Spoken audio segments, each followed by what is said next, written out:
Vipi mpenzi wangu? Mbona kama haupo sawa, kuna shida? Hapana, kawaida tu. Ila kuna baadhi ya vitu ambavyo vinanichanganya sana. Unajua mimi ndoto zangu kubwa ni kutoka hapa kwenda kuishi mjini. Ila mzee wangu mimi ndo ananichanganya. Yeye anatamani nibaki hapa kijijini ili tuendelee kusubiria mizizi. Na mimi siamini kama mizizi inaweza kutusaidia chochote. Mimi ninachoamini mjini ndio kunaweza kusababisha mimi nitoke kimaisha. Ila mzee wangu anang'ang'ania nibaki hapa kijijini. Hilo ni swala ambalo mimi silipendi kabisa. Ni kweli, hata mimi natamani sana hicho kitu. Maana mazingira ya huku kwa kweli yashanishinda.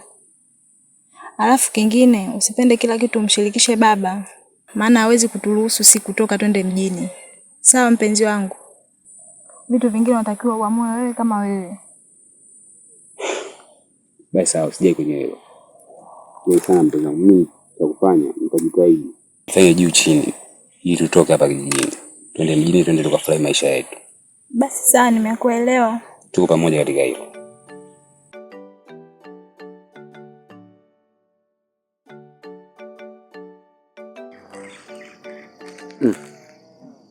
Mbona mpo nyinyi?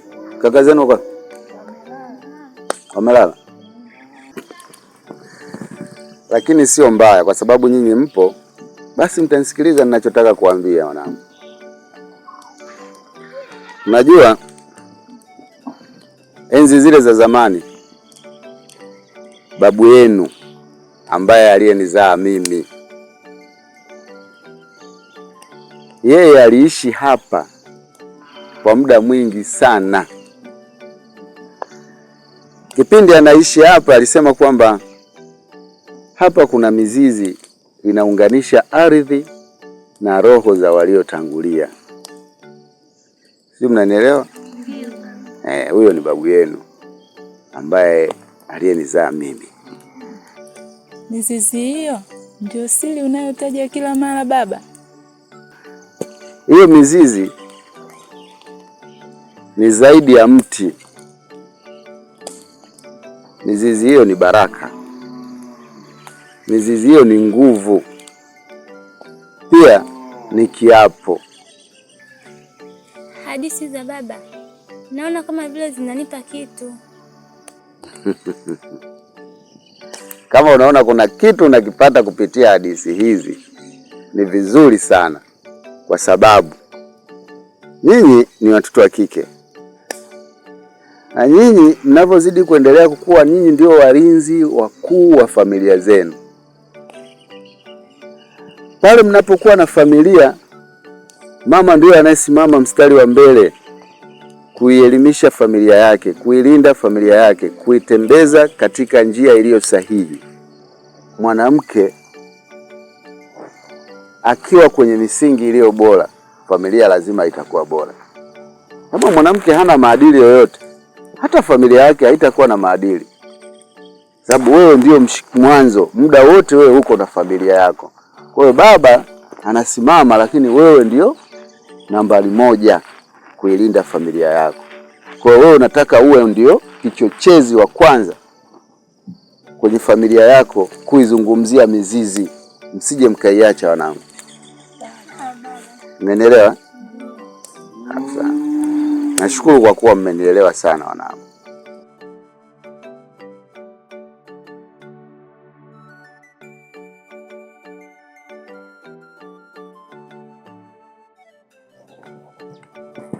Wanangu, nimewaleta hapa, nataka niwaambie kitu kizuri. Hapa ndipo mizizi yetu ilipo.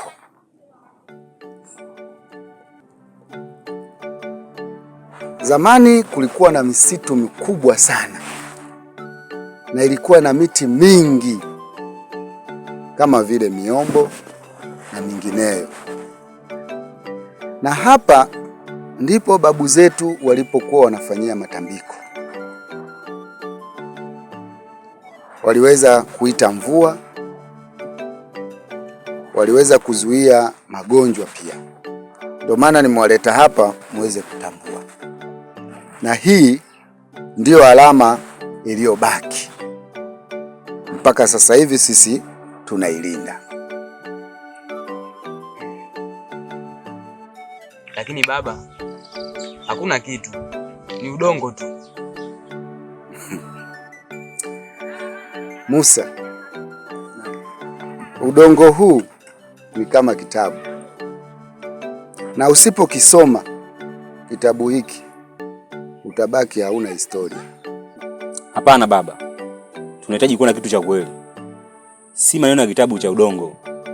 Juma, kumbuka hata maji hayana umbo, lakini bila maji hakuna uhai.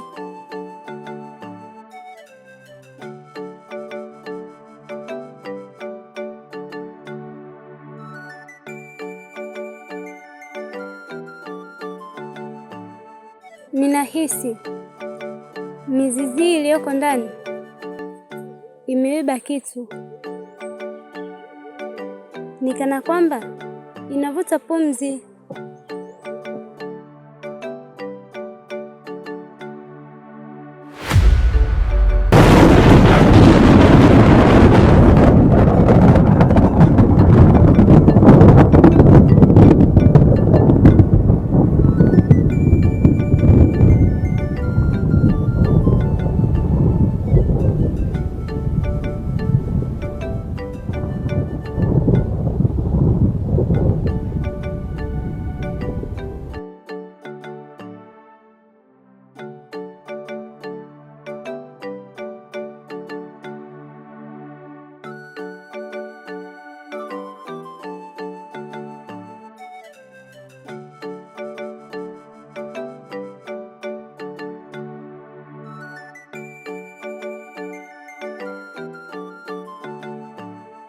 Tegani? Tegani? Tegani? Karibu. Bwana Jay. Mambo vipi ndugu yangu? Fresh kama Hello fresh. Vipi maendeleo? fresh vipi? Umelala? Hello mwanangu. Sinajua tena saa hizi bado asubuhi kumekucha, ngasema ngoja nijinyoshe kidogo. Basi sawa. Sawa. Zabibu. Lete mkeka tulete hapa kimvuleni. Mambo mengine fresh, unajua? Ingia uje.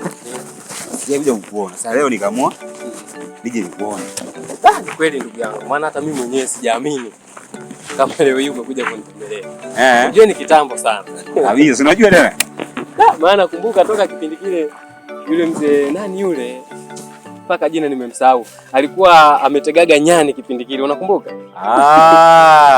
Mzee Kaunju.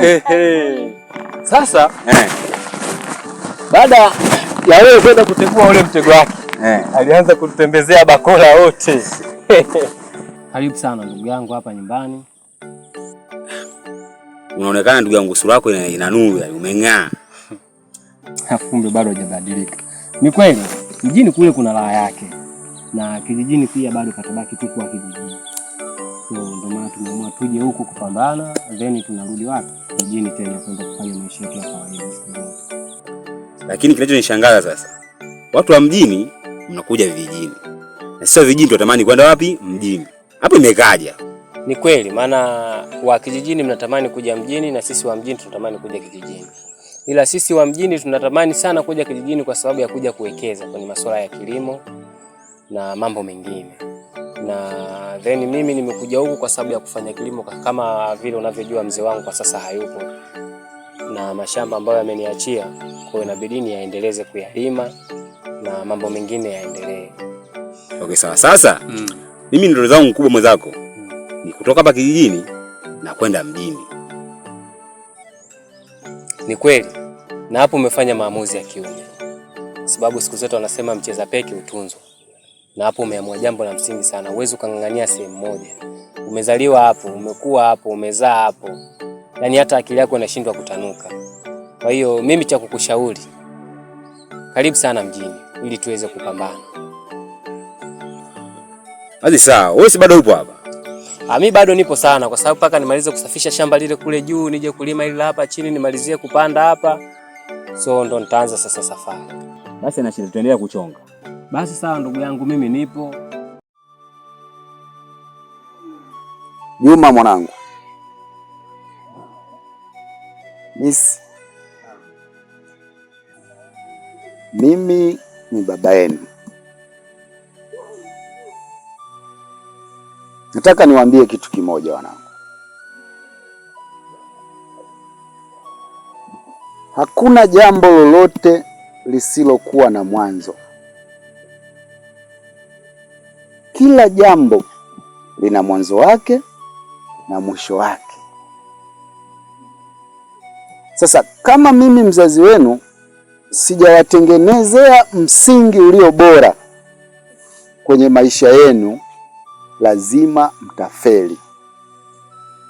Lazima mtapotea. Labda niwaambie kitu kimoja. Katika dunia nzima kuna makabila mengi sana yanaishi, lakini kila kabila lina utamaduni wake, lina mila zake na desturi zake. Hususani hapa Tanzania makabila yako 100 na kila kabila lina utamaduni wake, kila kabila lina mila zake, kila kabila lina desturi zake. Sasa kwa kusema haya namaanisha nini wanangu? Nataka wote mkae kwenye msingi mmoja. Nisipowaelekeza sasa, mnategemea nani atawaelekeza?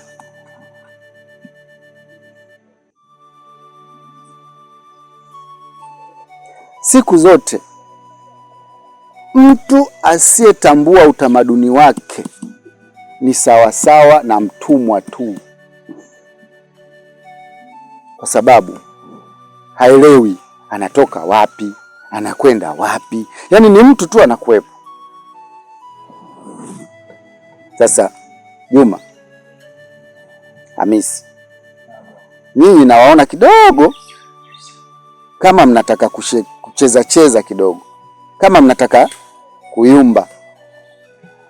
Na waambieni wanangu, kuweni makini na mnisikilize ninayowaambia, yatawasaidia maishani kwenu.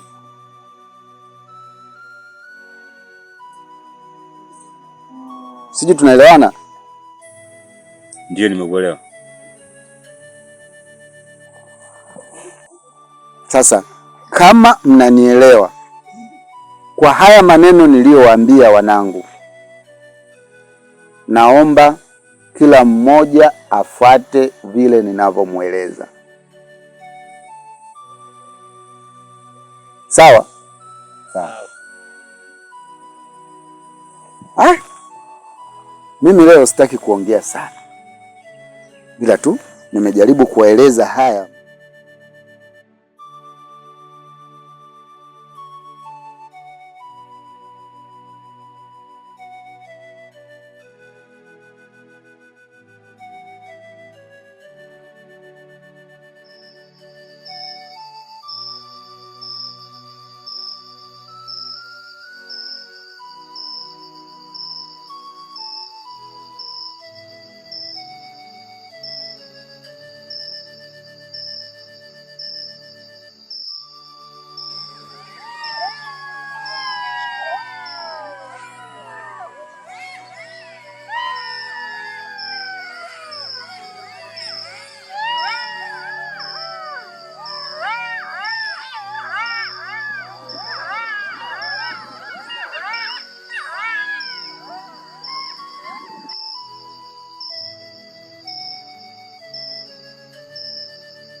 babu zangu, mizimu ya ardhi hii, wajukuu zenu hawana tena subira. Naomba mnipe ishara, mnipe nguvu na kuweza kuwaelekeza na waweze kunielewa vizuri, wafuate vile mnavyohitaji.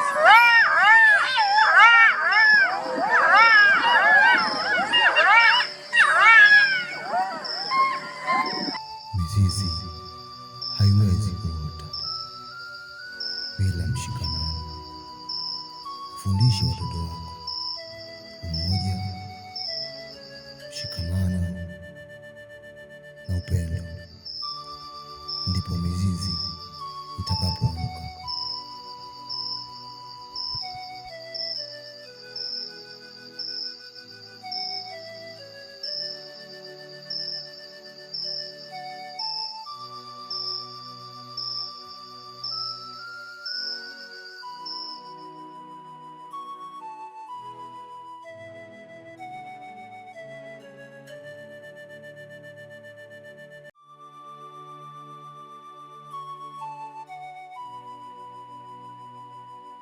Kijiji chetu kimekumbwa na zahama kubwa sana.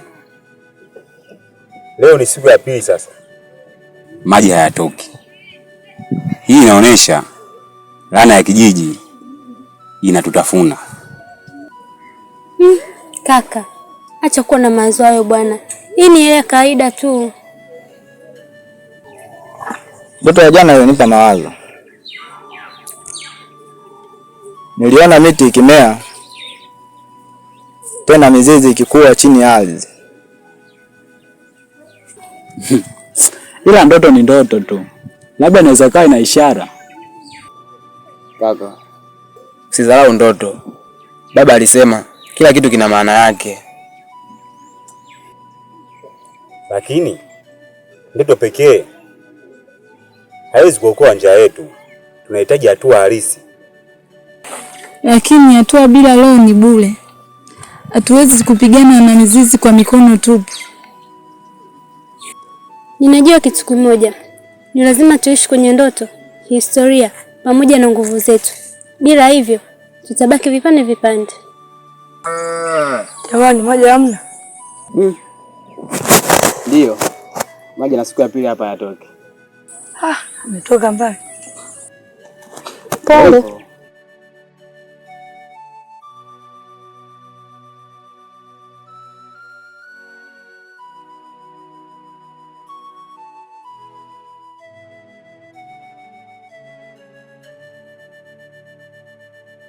Nimeita hapa niwaonyeshe kwa hizi, mmeona hizi mali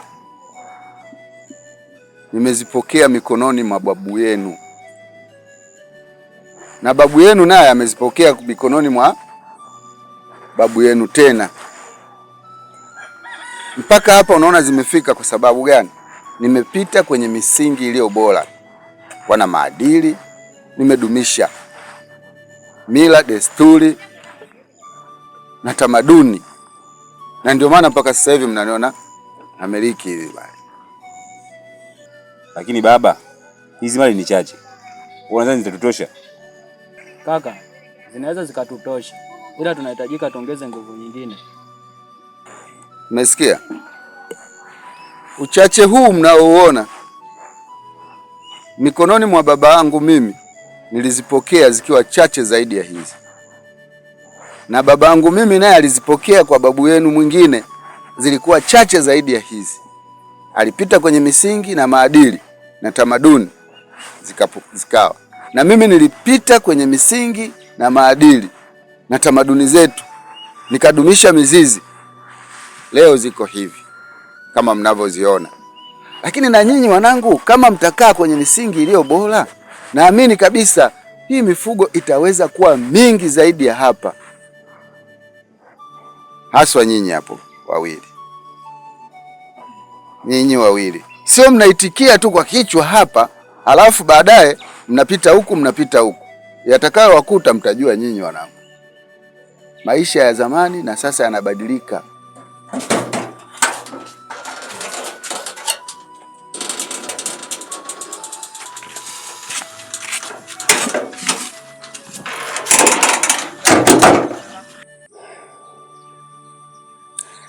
Hakika mazingira na nuru ya huku nimeyapenda sana. Ni mazuri sana. Ni kweli, ni mazuri panavutia.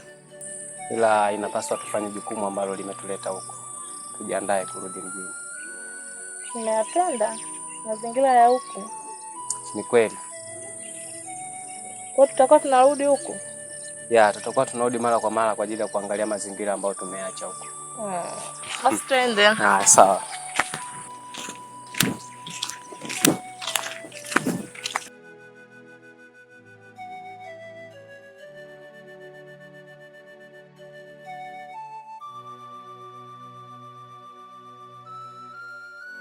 Vipi mama? Safi. Kwema. Kwema, lakini umechelewa sana bwana. Naomba nisamehe. Wewe shemeji yako anakuambia. Baridi, sio vipi? Safi. Sema nini mama? Dakika moja naongea na mama. Ndio mama. Ndio. Amani wa kuchelewa bwana. Au nimekuwa. Kweli. Naambia. Safi. Haya tunafanyaje? Tutakaa. Tunatoka. Saa ngapi? Muda wote. Acha basi. Hapa kidogo. Jana sana, nataka kupata kinoma.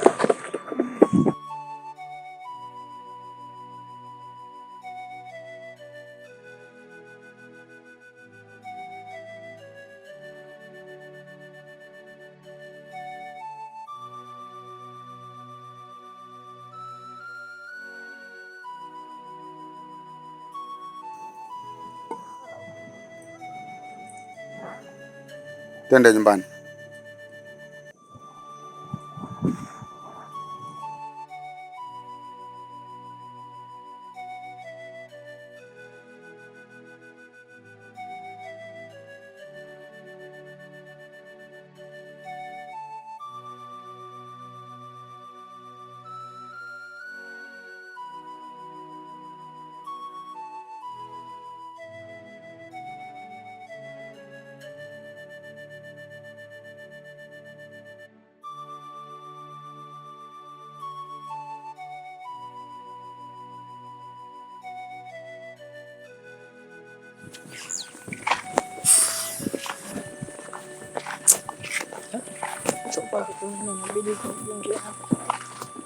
Kwani inabidi tumalizie bana. Tuwezeke hapo vizuri na Mume wangu. Naam. Mazingira ya huku yanazidi kunivutia. Yananivutia sana. Ukiangalia watoto wanavyoishi, wanavokanywa, bajeti sio kubwa kama tunavyotumia sisi kule kwetu. Kiufupi nimepapenda sana. Unataka kuhamia huku? Ikiwezekana, maana mazingira ya huko yanazidi kunivutia. Okay, sawa. Sasa inabidi tufanye kwanza jambo ambalo limetuleta huku kijijini. Alafu turudi nyumbani. Sawa, ila ni ushauri wangu tu. Haya, sawa, usijali.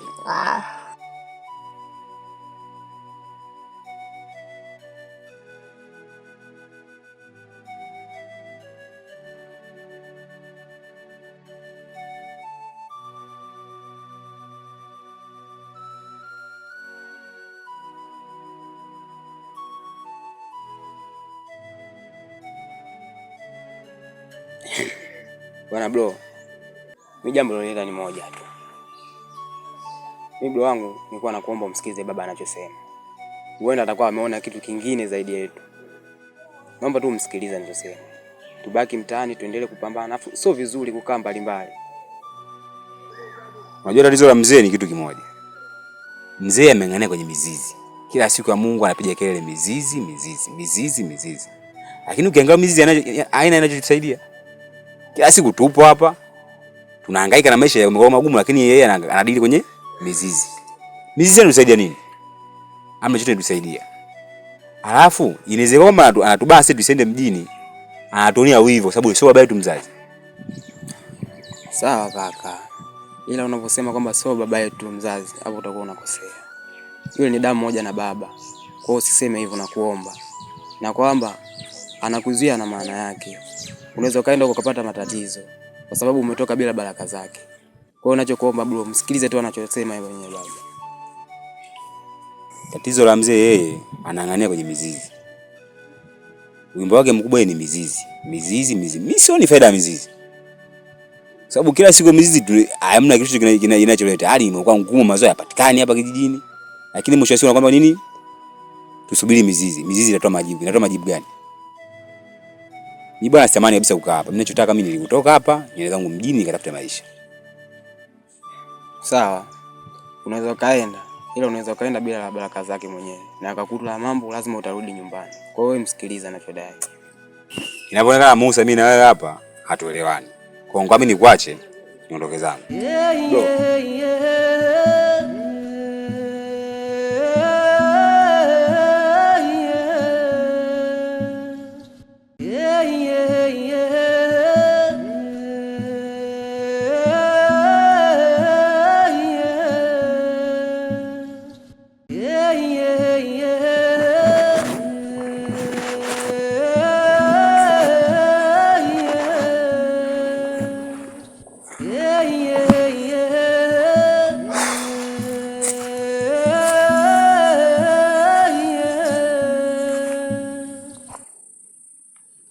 Wanangu,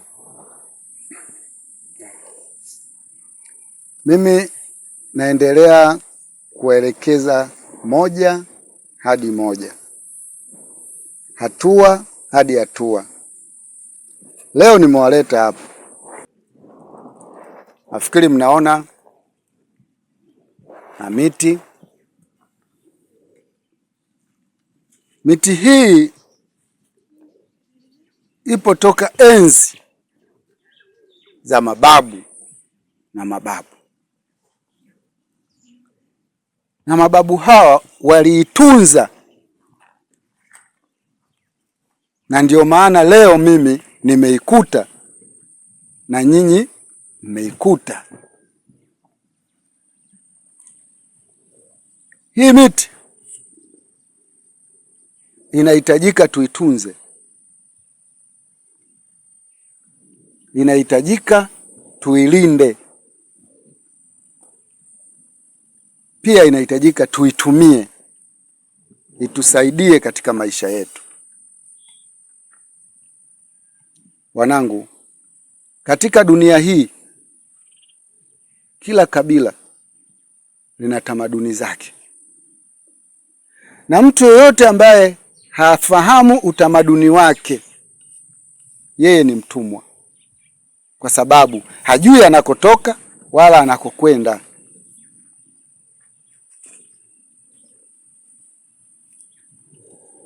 Na waasa kitu kimoja, kama nilivyowaambia kwamba tunahitaji kuitunza, kuitumia. Kuna watu wanaleta dharau katika maisha yao, yanawasumbua. Kuna wengine wanapoteza ajira zao, kuna wengine wanaumwa. Hiyo yote ni sababu kuto kukumbuka mila na desturi na tamaduni zetu. Sasa mimi nawahasa nyinyi wanangu, nawahasa kuilinda, nawahasa kuitumia ili maisha yenu yaende sawa, ili maisha yenu yaende katika mstari ulionyooka. Kama utapuuza, utajua nyinyi litakalo watokea mbele ya safari yenu ya maisha, kwa sababu mimi umri unaenda. Sawa baba, sisi tumekuelewa. Mmenielewa? Ndio. Jamani, mmenielewa vizuri? Ndio baba. Kama mmenielewa, basi sihitaji kuongea sana kwa ajili yenu. na sihitaji kuwachosha. Kwa leo naomba niishie hapa. Siku nyingine nitawaelekeza vitu vingine. Mmenielewa? Ndio. Sawa sawa.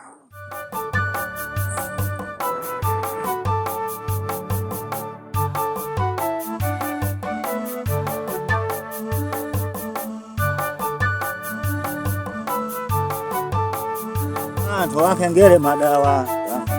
Madawa, tuwakengele madawa. Kikaita chiwaidi madawa.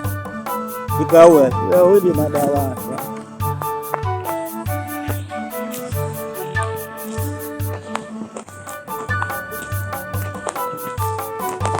Zekwanga.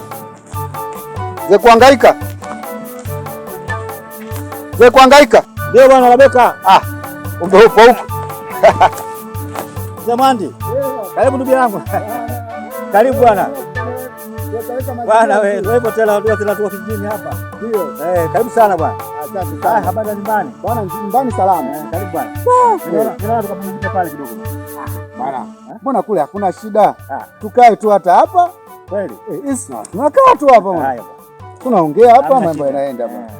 Haya, karibu sana bwana. Asante bwana. Bwana kutoka huko. Bwana huko bwana ni kuzuri. Karibu bwana. Bwana sana. Mzee Kuhangaika, mimi nimekuja kwako. Na ujio wangu kwako nataka tuzungumze kitu fulani hivi. Ndio. Mustakabali mzima unaohusiana na mambo ya maadili, mila na desturi. Kwa mtazamo wa nje au uso wa nje tu, yaani naona kabisa kuna mmomonyoko mkubwa wa maadili. Sasa tusipokuwa makini, mzee mwenzangu, tunakoelekea ni kubaya. Sijui unanielewa vizuri? Kusikiliza sana mzee wangu. Hebu angalia. Mashamba yetu sasa hivi hayana rutuba kama zamani. Miti inakatwa. Lakini mzee Mwandi, kwa hiyo mtazamo wako unapoona vijana huko nje, hali yao ikoje? Mzee Kuhangaika, hali imekuwa mbaya. Hali sio nzuri. Na ndio maana nimetoka nyumbani, nimekuja hadi hapa kwako ili tujadili hili swala. Kama tutaleta uzembe au kama tutafeli, na vijana watafeli. Sasa mimi nataka nikwambie mzee Mwandi. Ndio. Katika kijiji hiki tuliobakia sisi, mimi na wewe. Sawa sawa. Mababu zetu walishika mila hizi. Ndio. Na mpaka sisi mpaka umri umefika tumekuta mila hizi. Sawa sawa. Sasa sisi tunatakiwa tuwape vijana, tuwape elimu vijana kwamba kama endapo watapochezea mila hizi, watapoharibu mazingira, hali itakuwa mbaya kijijini hapa. Ni kweli. Sasa hivi wanakata miti ovyo. Sawa sawa. Wanalima mpaka kwenye mto. Baada ya miaka 5-6 maji itakuwa mito itakuwa mikauka yote. Yaani hakuna kitu kabisa. Sasa tushikamane tuboreshe mila hizi. Bwana, mimi hilo ndio lilonileta hapa. Nashukuru sana. Sasa ninakushukuru sana. Asante sana. Nashukuru sana. Basi tuungane kwa pamoja. Inshallah. Tupambane. Sawa sawa.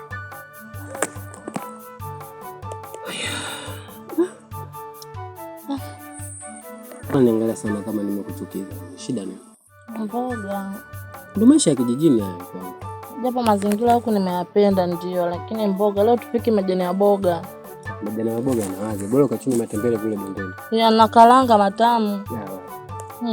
Mimi hata marehemu bibi alizopa nipikia bila mboga na boga.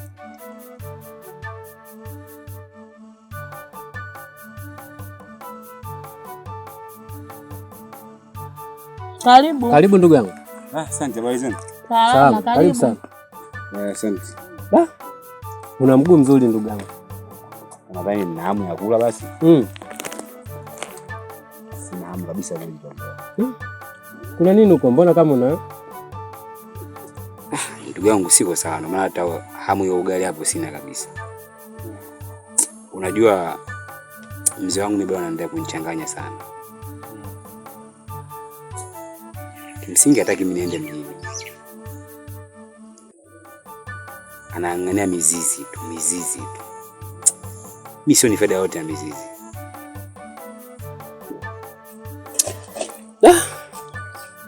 Pole sana ndugu yangu. Unajua siku zote mtoto wa kiume kama anataka kufanya maamuzi, usimshirikishe mtu zaidi ya mmoja. Kama unaamua kufanya wewe fanya tu. Hususan kama wazee hawapendi kukaa mbali na watoto zao.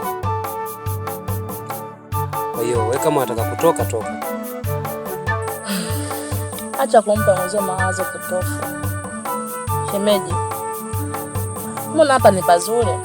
Mbona mimi nimepapenda? Mjini tunapata shida, mjini tunateseka. Nyie hamjui tu. Shemeji, maisha hapa unajua. Kama maisha hapa ni magumu sana. Ni laiti kama unguo unaishi hapa, ungenielewa ninachokimaanisha. Sasa ndugu yangu, mimi nakushauri kitu kimoja. Fanya kila kitu kinachowezekana. Kusanya kila kitu ambacho unachoona wewe ukifika mjini kitakusaidia siku 2-3. Siku ambayo mimi nitaondoka hapa na mke wangu, tuondoke wote. Hapo ndugu yangu, umenipa mwanga. Na mimi nitapata pa kuanzia, maana yake kitu ambacho ni pekee ambacho nakihitaji mimi kutoka hapa kwenda mjini nikajitafutie maisha yangu. Kwa hiyo nitakushukuru sana kwa kipande hicho.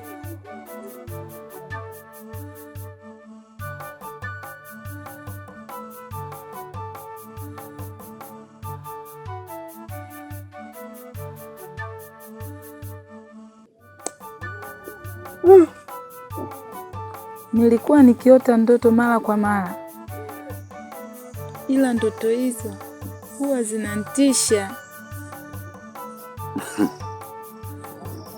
Ndoto zinakutisha? Labda niwaambie kitu kimoja kuhusiana na swala la ndoto. Ndoto zisikutishe na wala msiziogope, kwa sababu ndoto hutuletea taarifa tofauti tofauti. Ndoto hukuletea taarifa inayokuja, ndoto hukuletea taarifa iliyopo, pia inakuletea taarifa iliyopita. Kwa hiyo sisi wazee, babu zetu na mababu wengine walizitumia sana hizi ndoto kwa ajili ya kupata taarifa mbalimbali. Lakini mimi siamini kwenye ndoto baba. Ni kweli. Nilijua hivyo. Hautaweza kuamini. Lakini tu utambue kwamba ndoto sio kitu kibaya na wala sio kitu cha kutisha. Wazee wetu, kama nilivyowaambia, wazee wetu walizitumia ndoto kwa ajili ya kupata taarifa mbalimbali. Taarifa zilizopo, zilizopita na zijazo. Kwa kutumia hizo ndoto tulipata hizo taarifa. Kwa hiyo hata wewe haustahili kuogopa, bali tu ukiona hiyo taarifa, basi cha msingi ni kufanyia kazi. Sisi tumeelewana? Ndio baba.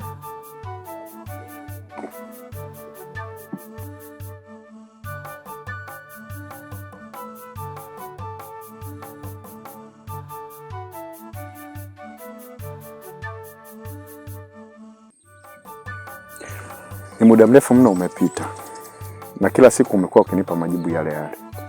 Bado moyo wangu haujalizia. Na maana mpaka leo bado huamini kuwa nakupenda kweli. Si nilisha kujibu wewe. Kama unanipenda, alafu pia unanihitaji, si ni uje kwetu ndugu zangu wakufahamu, babangu akujue. Ndio mambo mengine yataendelea. Shida sio mimi kuja kwenu. Huko tu wewe kupata hamasa ya kutaka mimi nije nyumbani kwenu. Tafsiri yake moyo wako tu kuna kitu umeruhusu kitokee. Sitaki kuwa na haraka. Matamanio yangu ni wewe na mimi kufahamiana kwanza. Wewe unijue mimi na mimi nikufahamu wewe vilivyo. Alafu baada ya hapo ndio mambo mengine yafuate.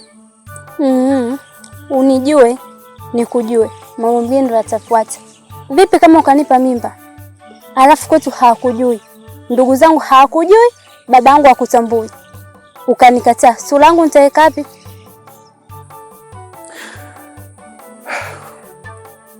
Unajua hata maandiko ya dini yanasema kwamba mtu akikutana na mwenza wake ataachana na familia, majirani, ndugu, ataungana na huyo mwenza wake kuwa mwili mmoja. Lakini ajabu ni kwamba wewe hauhisi chochote kwenye hili. Eti maandiko. Sasa kama unajua maandiko yote, si unafuata sheria na taratibu za hapa kijijini kwetu. Mimi siwezi kuwa na hivi kienyeji. Njoo kwetu, wazazi wangu wakujue, mambo mengine yataendelea. Shida moyo wako unawaza maumivu kwanza. Natamani ungekuwa unaanza kufikiria kama mimi ninavyofikiria. Nafikiri wala tusingechukua muda mrefu kiasi hicho.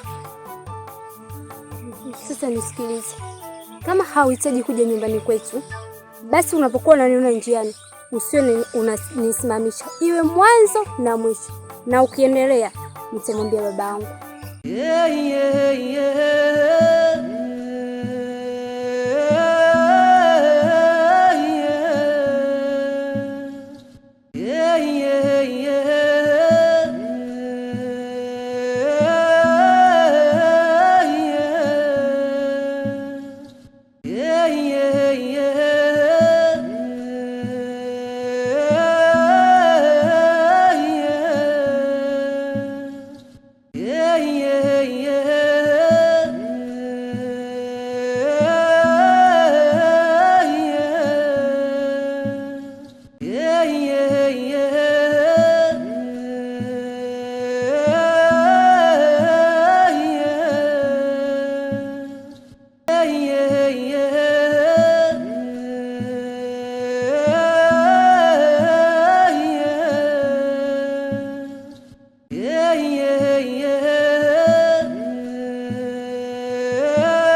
Wanangu, nimewaita saizi usiku ili tuongee vizuri na mnielewe nini ninachozungumza. Usiku kama huu kila kitu kimetulia, hususani ardhi. Saizi tunasikia sauti tu za viumbe mbalimbali vinalia.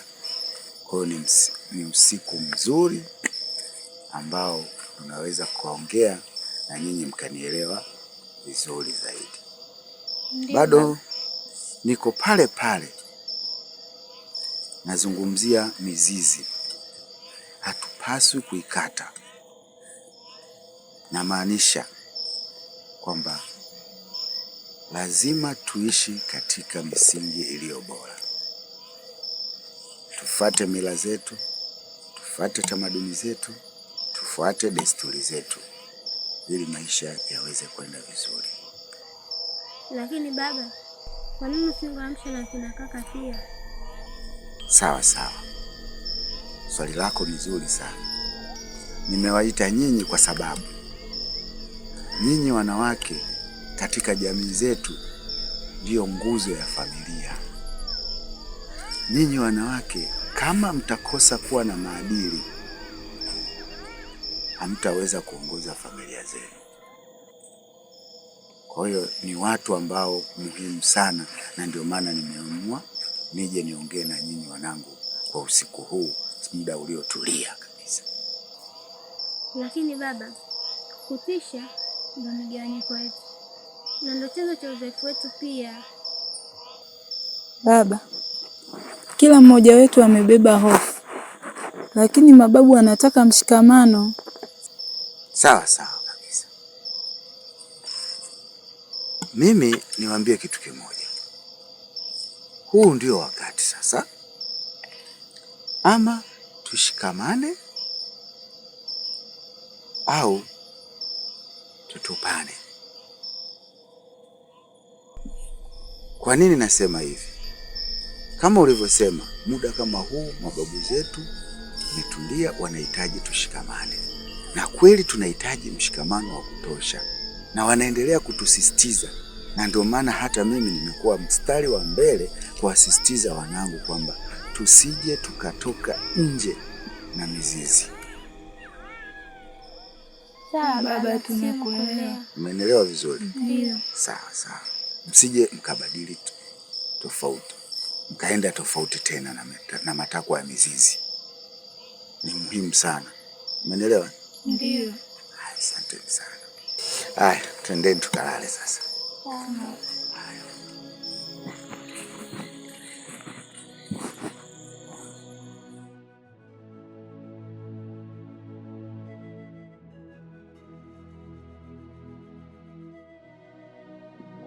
Mna mazingira mazuri huku, mnaishi vizuri, nipapenda.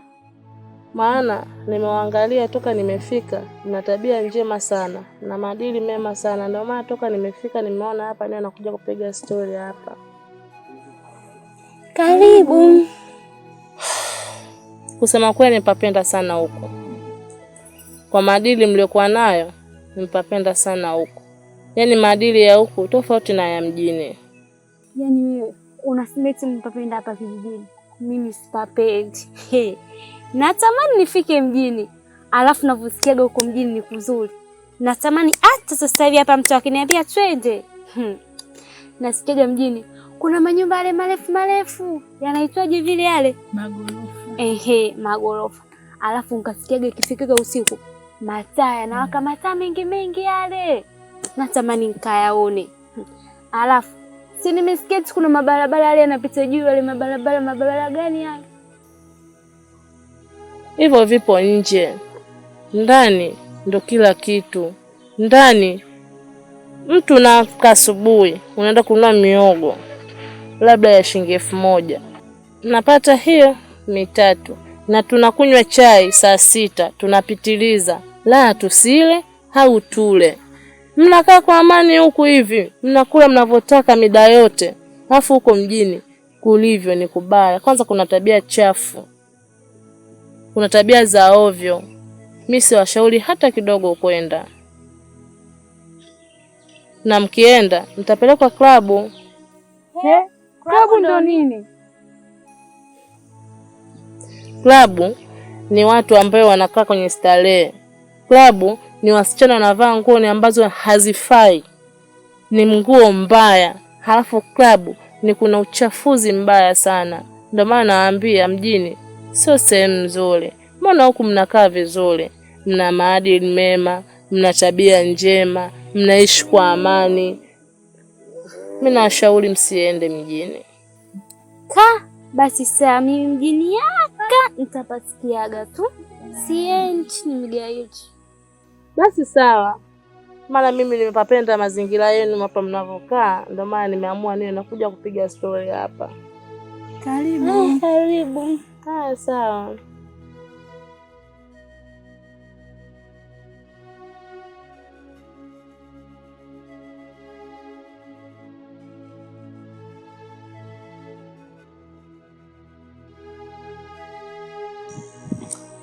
Mpenzi wangu Majuma,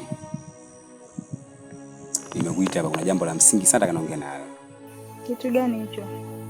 Bila shaka mimi na wewe wote ndio zetu tunakwenda kuishi mjini. Kweli? Ya, mimi binafsi nimechoka kukaa hapa, siwezi kusubiria mizizi ambayo sijui majibu yake yanapatikana lini. Kwa hiyo kuna rafiki yangu nimeongea naye. Yeye ndo atanipa support ya mimi kwenda mjini. Kwa hiyo nitaenda mjini kutafuta maisha. Alafu baada ya muda na wewe utafanya utakuja. Kwa hiyo itakuwa ndio njia sahihi ya mimi kukaa pamoja. Wote tukiwa tupo mjini. Au unasemaje? Nimefurahi sana.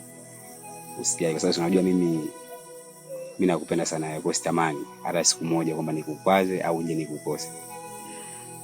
Kwanza nimefurahi sana kusikia nataka kwenda mjini, maana ndoto zangu kubwa zilikuwa ni kufika mjini. Maisha ya huku mimi yashanishinda kwa kweli. Na hizo nywele jamani, hata saluni sibadilishi, kila siku ndo hizo. Hamna hata saluni. Hapana, usije. Unajua mimi nakupenda sana. Nakupenda pia. Yeah. Sasa unajua nini? Kuna vitu vingi ambavyo natamani tukiwa huko mjini tufanye mimi tuko free kabisa. Kweli kabisa. Maana mimi naamini kwamba furaha yangu mimi ni kuwa na wewe tu, hakuna mtu mwingine. Kwa tukiwa mjini pale na wewe upe wako, tutaenjoy sana. Kweli? Nafurahi sana kusikia hicho kitu. Kikubwa tukiwa kule wote tu makini, tusije tukafanyaje? Tukasaidiana kwa sababu wewe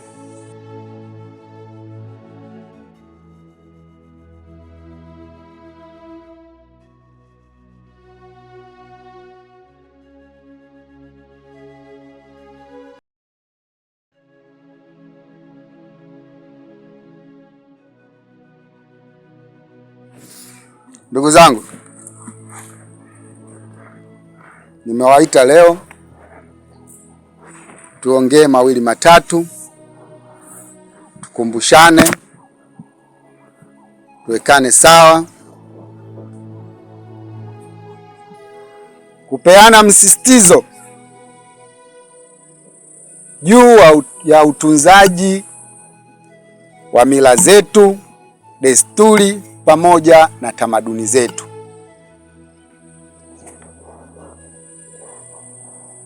Toka enzi za mababu walizitunza hizi mila mpaka sisi tumezaliwa, tumezikuta na tunaendelea kuzitunza. Na nyinyi pia mnalo jukumu la kuzitunza hizi tamaduni zetu. Simaanishi kwamba hamzifahamu, bali kuna wengi huwa wanazikosea na wanazisahau. Ndio maana tumeamua jukumu la kuweza kuwakumbusha. Wapo watu wanasahau mila zao, wapo watu wanasahau tamaduni zao, na hii inawasababishia matatizo makubwa sana katika jamii. Wengine wanafukuzwa makazini, wengine hawapati mazao ya kutosha, wengine maisha yao yanayumba. Hata kwa wapenzi imekuwa tafalani ndoa za sasa hivi. Watu wanakimbilia kujiuliza, sijui kitu gani. Jamani, kumbukeni mila na desturi na tamaduni zenu. Lazima mzikumbuke. Au vipi mzee mwenzangu? Ni kweli kabisa. Yaani na mimi nataka nijazia hapo kwamba kitu kikubwa yaani mzizi ndio unatengeneza mti. Mnanielewa vijana wangu? Mzizi ndio unatengeneza mti. Na mti unakuwa na faida nyingi. Unakuwa mbolea, ni majani yakikauka yale yanakuwa mbolea. Kwa hiyo naomba sana vijana wangu mshikamane kwenye kutunza mazingira na mfuate mila zetu. Sisi zamani mpaka tumefikia umri huu tumeshika mila za mababu zetu. Kwa hiyo na nyinyi lazima sisi tuambieni nyinyi kwamba tunaposhika mila ndio kila kitu. Mnanielewa vijana wangu? Kwamba msiache mila. Fanya shughuli zenu zote kimila, msiziache. Mnanielewa? Sisi mpaka tumefika umri huu sasa hivi tumelisi mila kwa mababu zetu, na sisi kama tuambieni na nyinyi kwamba hizi mila tusiache, tutunze mazingira yetu, tutaona faida yake. Kwa kumalizia, watu wengi kama nilivyosema huwa wanadharau mila na desturi. Mti hauwezi kuwa mti kama hamna mizizi. Hivyo basi tusikate mizizi ili miti yetu iweze kustawi, miti yetu iweze kunawili. Angalieni ardhi zetu sasa hivi hazina rutuba kama zamani. Jamani, mimi nisiongee mengi sana, wala sihitaji kuwachosha. Naomba niishie hapo. Nafikiri mmenielewa. Mwenye kuzingatia atazingatia, na mwenye kudharau atadharau, lakini litakalo kukuta au litakalo kupata, hilo litakuwa ni jukumu lako. Shauri yenu. Mtaniona kama mimi mwende wazimu au mtaniona mimi kama kichaa, shauri yenu. Lakini nimewasha waambia na mlielewe hilo.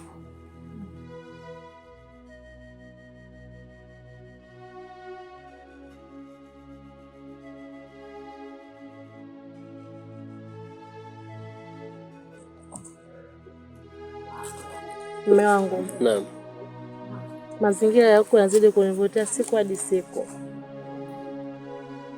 Kusema tu ule ukweli, nimevutiwa na mazingira ya huko. Mimi mjini sitaweza kwenda, kwa sababu nimezidi kuvutiwa na huku siku hadi siku. Ukiangalia mjini, tunakula miogo asubuhi, saa nyingine mchana atuli, saa nyingine tunapita bila kula, na tunazidi kuwafaidisha watu siku hadi siku kuwalipia nyumba zao kodi. Ila huku tunakaa kwa amani, hatulipi chochote, hatunui chochote, kila kitu ni shambani, tunakula muda wote. Kusema tu ule kweli, mimi nimevutiwa na huku. Mimi sitaweza kwenda tena mjini. Na kama wewe una mishimishi za kwenda mjini, utakuwa unaenda mjini, mimi utaniacha hapa. Mimi niweze kusema tu najivutia kupata mwanamke mwenye mawazo chanya, mwenye kujua maendeleo. Uzuri ulionao umewazidi wanawake wengi sana mjini, lakini kumpata mwanamke mwenye mawazo kama wewe ni wachache sana. Najivunia hilo mke wangu. Ila mimi mjini nitaenda, kwa kuwa ndo sehemu yangu ya kutafutia. Ila nitakuwa naenda kufunga mzigo mjini, naleta kijijini kufanya biashara. Na nitakuwa nakusanya mazao kijijini, napeleka mjini kwenda kufanya biashara. Na itakuwa vizuri ukiwa hapa unaangalia mazao yetu ambayo tutakaokuwa tumeacha hapa. Ila mimi najua kilichokuvutia zaidi ni milio ya ng'ombe na kelele za ndege za asubuhi. Unajua wale ndege wanaotuamshaga asubuhi, wale ndio utakuwa umewamisi sana ukienda mjini, kwa sababu kule mjini tumezoea kelele za sabufa tu kupigiwa madirishani. Ni kweli. Makelele ya sabufa, makelele ya watu, yani ni vurugu mechi. Huko tunakaa kwa amani. Nimezidi kuvutiwa siku hadi siku. Hicho ndo ninachokupendea mke wangu. Asante.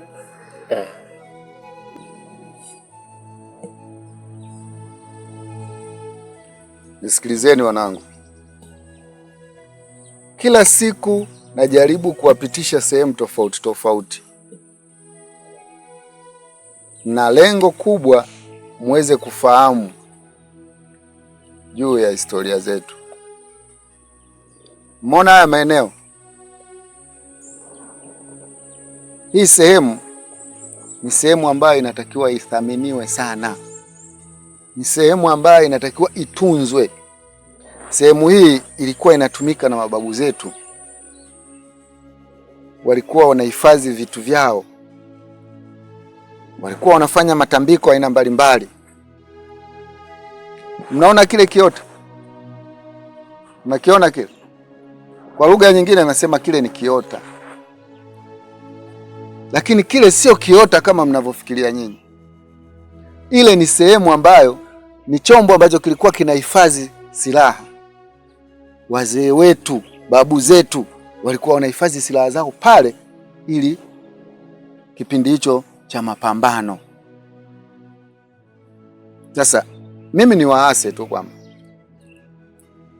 baba yangu aliipokea hii sehemu akaitunza, ambaye ni babu yenu, na mimi nimeipokea hii sehemu nimeitunza mpaka nyinyi mmefikia hapa. Natamani na nyinyi muiheshimu hii sehemu mpaka vizazi vyenu vitambue umuhimu wa hii sehemu.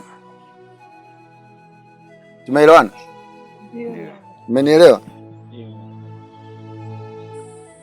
Sawa baba. Tunaendelea kusikiza hadithi zako za mizimu. Lakini maelezo haya sisi hayana muhimu kwetu. Maelezo yangu kwa mtazamo wako wewe hayawezi kusaidia kitu.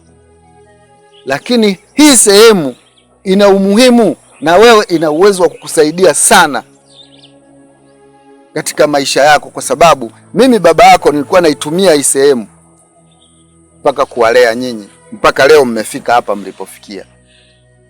Sasa na wahasa wanangu, hii sehemu ni muhimu, mtambue hilo, msije mkazalau. Juma, sasa kama wewe hauamini kuhusiana na hii sehemu, siku moja wewe jaribu kuja kuichezea hii sehemu, alafu utaniambia kitakacho kutokea hapa. Sijui mmenielewa?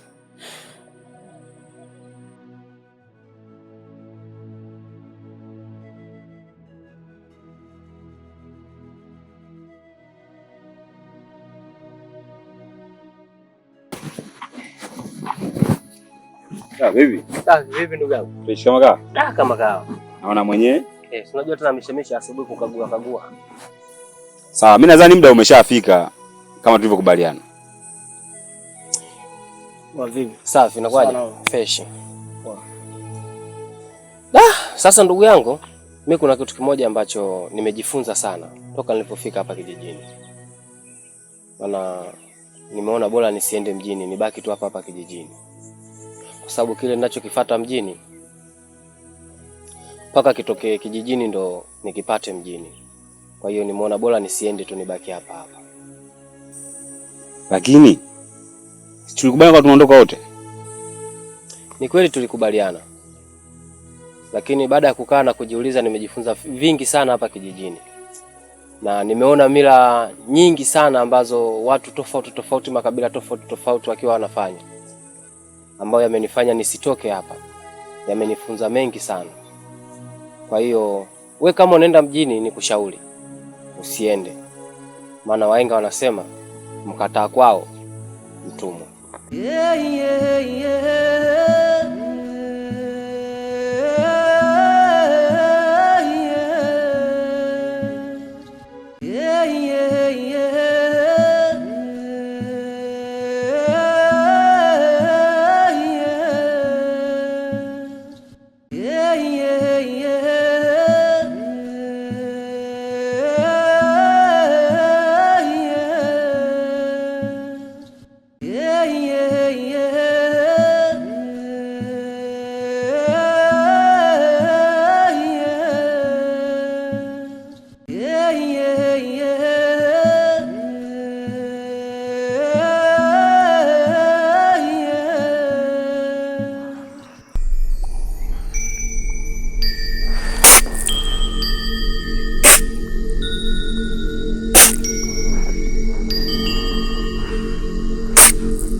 Walume mwase kulume adala mwase kudala. Mizimu ya mababu, leo tumewaita. Tizameni vijana wenu wamekubali kuungana. Tunaomba mtoe baraka zenu ili mizizi inuke tena.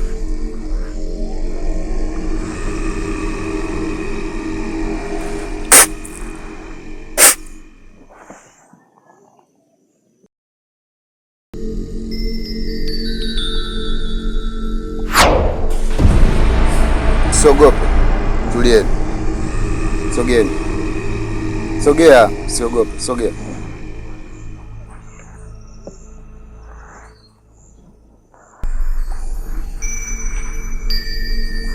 Achukua.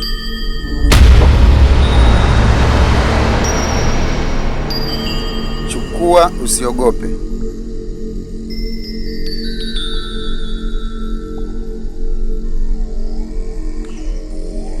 Baba, mbegu zinatikisika. Muonyeshe dada. Angalia. Muonyeshe. Angalie. Ni kweli baba, zina uhai.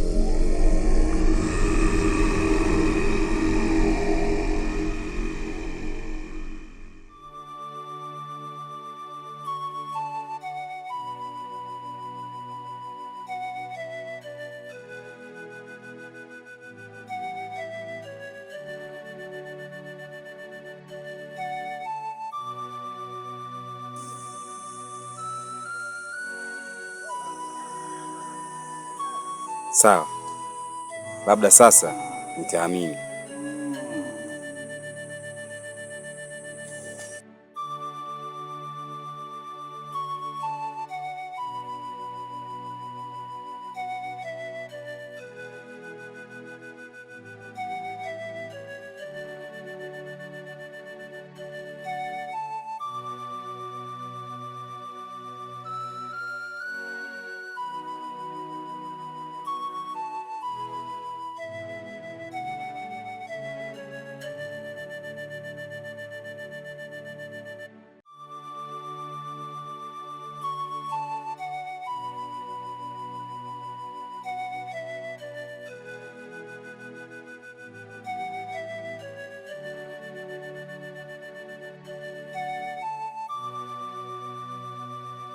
Sasa leo nataka niwaeleze maana ya mizizi. Siku zote mnajiuliza maswali. Mizizi, mizizi. Mizizi ninayozungumza sio mizizi kama mizizi. Nazungumza mizizi inamaanisha mila, tamaduni na desturi zetu pamoja na maadili yaliyo bora. Kila mtu anapaswa kupita kwenye msingi huu. Ndio maana tulisema jamani, mizizi yetu haikatwi. Tulikuwa tunamaanisha hivyo. Tumeelewana jamani? Ndio. Tumeelewana wanangu? Hii ndiyo mizizi. Sasa leo nataka niwape faida ya mizizi.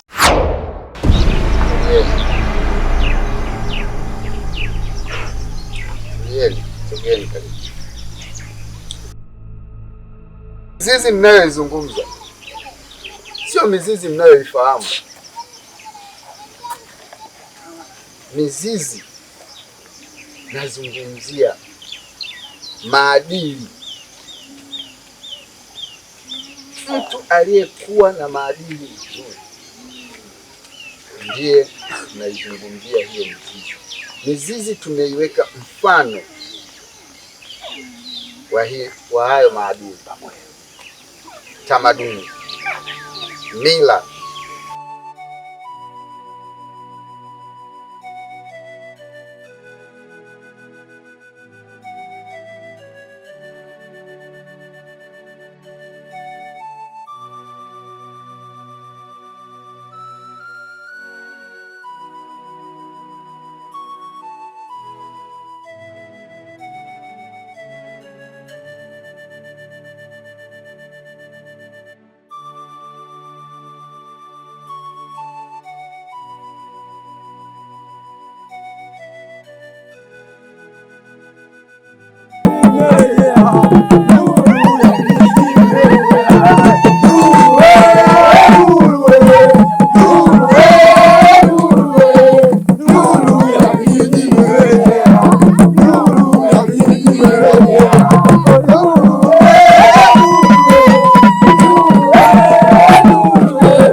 Jamani, nafikiri tumefurahi. Ndio. Umoja wetu katika kijiji chetu umerudi tena. Nafikiri mizimu pia itakuwa imefurahi. Wote tumekubaliana tuendeleze mila zetu na desturi na tamaduni zetu. Haya, mzee wangu, fanya kidogo mambo hapo ili kusudi mizimu nayo ifurahi. Tunaziendeleza. Sawa sawa sawa. Kambika. Mizimu nayo igone. Wagosi wagone kume. Wagone kumoso.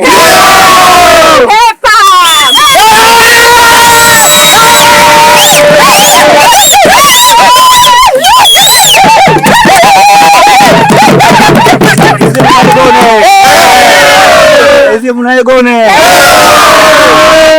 Asante sana. Haya sasa. Haya, piga ngoma tucheze. Piga ngoma.